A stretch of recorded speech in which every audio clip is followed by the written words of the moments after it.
And put Adam on the air from West Virginia. Hi, Adam. Hello. How are you?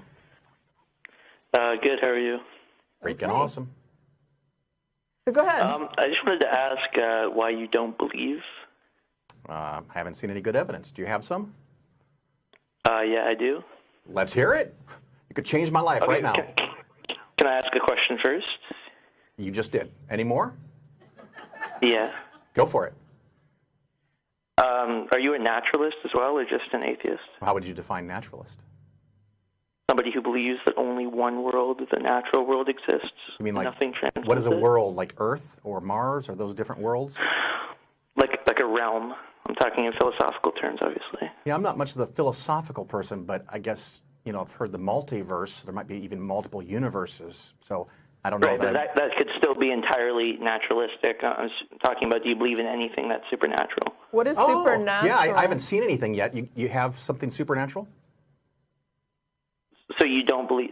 So well, it's not that I don't. It's not that I don't believe. It's that I haven't seen it. Well, or just an atheist? I guess my question would be, like, what are you putting forward as supernatural? Something that transcends the natural world. Well, for example. Yeah. What do you got?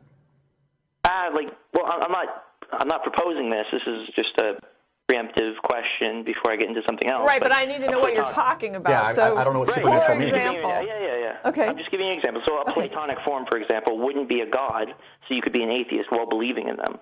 So something like that is supernatural, but not a god. Wait, a what? I think I missed a word in there. Yeah, I did too. Like a Platonic form. Like such as? I'm not familiar with the word. I'm sorry. Like the property of something that exists transcendent in another realm. Like what? What does transcendent mean? Like numbers and abstract ideas. I believe in numbers. Like I'm good with numbers. Yeah, but. Do you think numbers are supernatural? I'm saying they could be if you thought they were represented in Platonic ideals in a supernatural realm. I don't So, can you give me an example of a supernatural number? No, yeah, I don't think you're accurately representing what I'm asking you. Okay, well, tell us. I'm trying to understand. I guess I'm not trying to represent what you're asking. Like spirits, for example. What is a spirit? What is a spirit? Spirits. Hold on. I can't continue if I don't know what you're talking about. Right, it's really important that I understand you. What is a spirit? Okay, so spirits, for example, they wouldn't be a god, but they could be something that's supernatural. But what's a spirit? And so an immaterial representation. If it's immaterial, how do you know about it? Okay, well, we can get to those questions. I'm just asking if you believe it or not. I don't know what it is. Yeah, I mean, guess we're trying given to the default of something that cannot be defined, do I believe it? No. Do you believe that something exists more than the material? And I'm saying, like, for example, and I can't get an example. Yeah, I don't know what it means more than the material. A Platonic form or a spirit. I've given you two examples. But we don't know what a spirit is. That's the problem. And when you give us a definition, that definition doesn't seem It's an immaterial substance that transcends our realm and holds personhood. Wow. That may seem I don't know such as you, what? Right? Like, but I'm just asking if you believe it or not. I don't know what that is because I have no frame of reference that includes a thing like that. So I don't know what you're describing. So then you don't believe it then if you have no frame of reference. I guess I can't believe a thing if it can't be meaningfully defined. Correct. I can't believe a thing. I just gave you three attributes. No, you gave us 3 words. Immaterial is not an attribute. It's a lack of it. I mean, what is immaterial? Like, is that what you were talking about with the numbers? No, that was just an example for something else. But I'm just asking if. So, do you think numbers are material?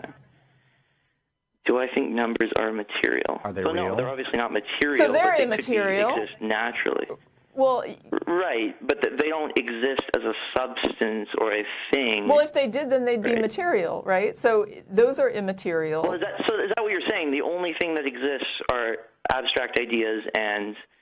I'm not saying anything. Yeah, I'm trying to understand what you're saying. So why don't you get to the part after this that maybe and see what happens. Okay, so I'm optimistic. I'm going to define what I think a God is, right? Okay. And then you can tell me if it qualifies as something you believe in or not. Is that fair? I guess, yeah. Let's hear it. Shoot. So I believe God is uncaused, timeless, How do you know spaceless, this? immaterial. Wait, I want to hear his definition first. Go ahead. I'm sorry. So I believe that I believe that God is uncaused, timeless, spaceless, immaterial, extremely powerful entity that created the universe. Do you believe that exists? I don't even know how that would exist. Like, how are you even defining existence? How would it exist if it's not really in in what way is it existing? Why do you believe this?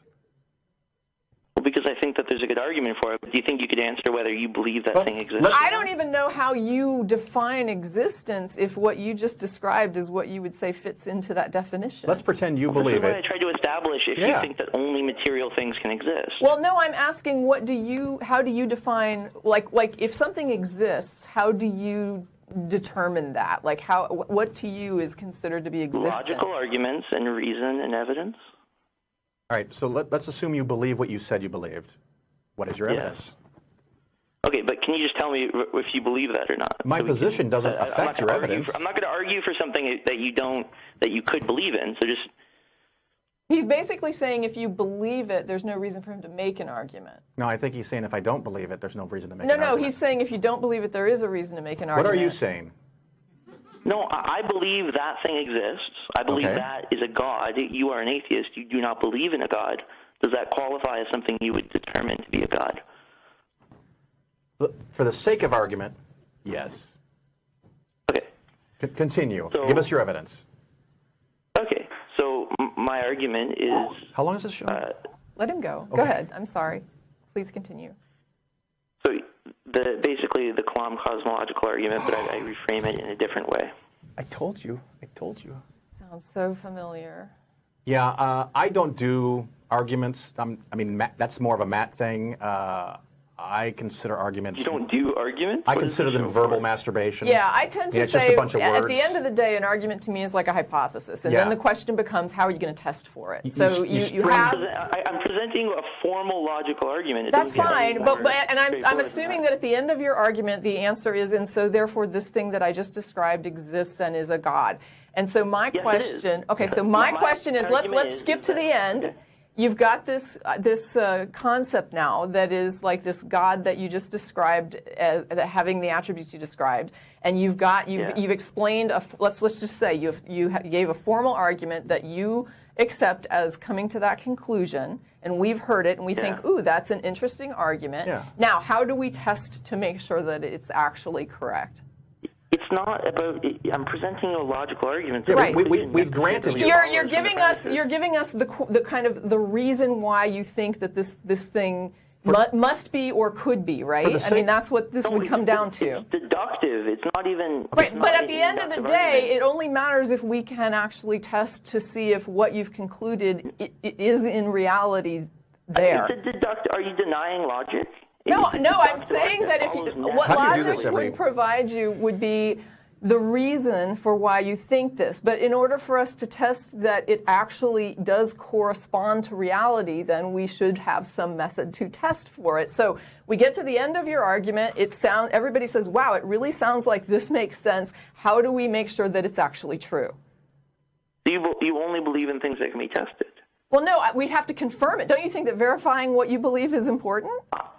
Yeah, that's why I have a premise form argument. So the conclusion is... But that's not verification. Yeah, for the moment, we're going to pretend that we agree with your argument. Okay. Just skip to the end. You've convinced us. I haven't even presented it. Okay. But that's okay. You don't need to present it. You'll save us all half an hour. We assume that you're right, and your evidence, your argument has convinced us there is a God. What about it? What do we do with that? I'm wondering, how do we confirm you believe it? Because that's what a logical argument is, and that's evidence. But I want to confirm. I want to confirm it though, because this is very, confirm. Are you a deist? Yeah, are you a deist? Confirm. Are you a deist? I would rather not get into that first. You're an atheist, so you don't believe in any sort of a God. All right, so pretend I'm a deist. A single God. I'm a deist. Change your name to the Deist Experience, and then I'll call back in. All right, well, thanks. If I show you that any sort of God exists, then I've falsified your position. So that's what I'm trying to do here. But what you're saying, though, is at the end of the day, if you think it's reasonable to believe a God exists, even if you have no way to verify that it's correct, you think that it's okay to just believe it. Yes, because it's the most reasonable conclusion. Okay, so you're using the argument from it just makes sense to me. And I don't find that to be convincing. It has to be true. What? It has to be true. I'm giving you two premises and a conclusion. The conclusion necessarily follows. Now, the premises could be unsound. That's entirely possible. But right? How would we know? How would we know that there isn't a problem with some of the premises if we can't test to make sure the conclusion is accurate? Let me present them first, but if I and then you can tell me. Okay. Yeah, you can talk about the premises if you want. I don't do these. I don't understand how it would even matter if, I mean, I could say something that's completely reasonable that people in this room are like, yeah, that makes, just like what, well, in fact, we actually went through this. It made sense to me to pay off my mortgage early because then I don't have a mortgage payment in retirement. And since I'll be on a restricted income in retirement, I don't want to have to pay the mortgage. So it made sense to me. There's a difference between making actions and believing something exists or not, okay? What I'm trying to explain to you is that all it took was for Phil to explain the math to me at my dining room table to show me that, oh, there's other ways of looking at this that I didn't consider that actually may invalidate my prior mode of thinking. Okay, so give me those reasons. That's what philosophical What I'm saying is what I'm saying is if you give your reasons and we agree with you, we still, all three of us, don't know if we're right. So it doesn't matter at the end of the argument unless we can confirm it. So there's two premises and a conclusion. If the premises are true, the conclusion is necessarily true, and it is reasonable to believe what's true. We can agree on that? Right, but what I'm saying is that just because we agree that what you would put forward makes sense doesn't mean that we're right. And if you were following that logic and you wanted to convince us with this argument that there was a God, and we just jumped to the end and said, okay, there is a God, you still don't want to go on. I said, assume you're right. Your argument wins. There is a God. Now what? Okay, great. I've destroyed the show then. Thank you. So your position is falsified then. Okay, thank you for calling. Position's wrong. And it means nothing. So you're basically saying that nothing. What do you mean it means nothing? He just asked you what that would mean. You've converted me to a deist. I believe in God. Now what? Okay. Now you're a more reasonable person. Oh, Jesus. Goodbye. Where are we at? It's the red one. Is that it? Yeah, that's it. Yeah, that's it. Wow.